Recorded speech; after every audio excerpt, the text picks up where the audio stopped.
마적대를 물리친 어린아이의 지혜. 옛날에 10살 된 아들과 아버지, 어머니 세 식구가 함께 살고 있었습니다. 아버지는 보병 장사를 하며 먼 길을 떠나는 날이 많았지요. 어느 날 아버지는 길을 가던 중 날이 저물어 잠시 짐을 내려놓고 소변을 보려고 했습니다. 그런데 근처 구릉에서 둥둥 울리는 소리가 들리는 게 아닌가요? 조심스럽게 귀를 기울이니 마적대들이 모여 앉아 이야기하는 소리가 들렸습니다. 며칠 날 아무 동네로 들어가 털어보자. 아버지는 깜짝 놀랐습니다. 마적대가 털겠다고 말한 곳이 바로 자신의 마을이었던 겁니다. 그 길로 마적대가 눈치채지 않도록 몸을 숨긴 채 집으로 돌아왔습니다. 집에 돌아온 아버지는 하도 걱정이 되어 기운 없이 자리에 누워버렸습니다. 그때 10살 된 아들이 돌아와서는 아버지를 보고 물었습니다. 아버지, 왜 그렇게 수심이 많아 보이세요? 무슨 걱정이라도 있으세요?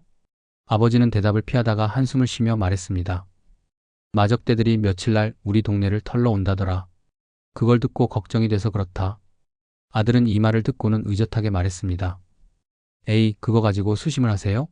그건 아무것도 아니에요. 제가 알아서 할 테니 걱정하지 마세요. 며칠 후 마적대가 들어올 날이 되자 아들은 부모님에게 말했습니다. 오늘 밤에는 제가 하라는 대로만 따라주세요. 그날 밤 아들은 방바닥에 보병짐을 풀어놓고 그 위에 멍석을 덮어 숨겼습니다. 그리고 부모님을 방 한가운데 앉혀 손과 발을 묶었죠.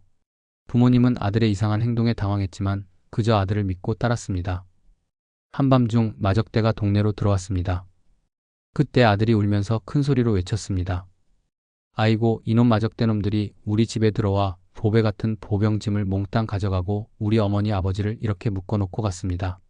마적대는 방 안을 살펴보다가 서로 얼굴을 마주보며 말했습니다. 그래? 우리가 가져간 게 아닌데 이게 웬일인가? 그러자 아들이 눈물을 흘리며 애원했습니다. 제발 우리 어머니 아버지를 풀어주세요. 보병은 다 가져가셔도 좋으니 묶인 부모님만 풀어주세요. 마적대는 10살짜리 아이가 울며 애원하는 모습에 마음이 약해졌습니다. 결국 묶여있던 부모님을 풀어주며 방을 나섰습니다. 문 밖으로 나가며 한마적이 말했죠.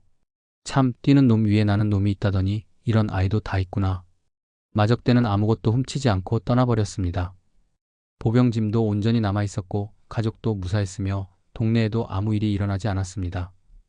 모두가 아들의 지혜와 기지 덕분에 큰 위기를 넘길 수 있었습니다. 10살짜리 아이의 용기와 재치가 가족과 마을을 지킨 이야기로 이 사건은 오랫동안 사람들 사이에서 전해지게 되었답니다.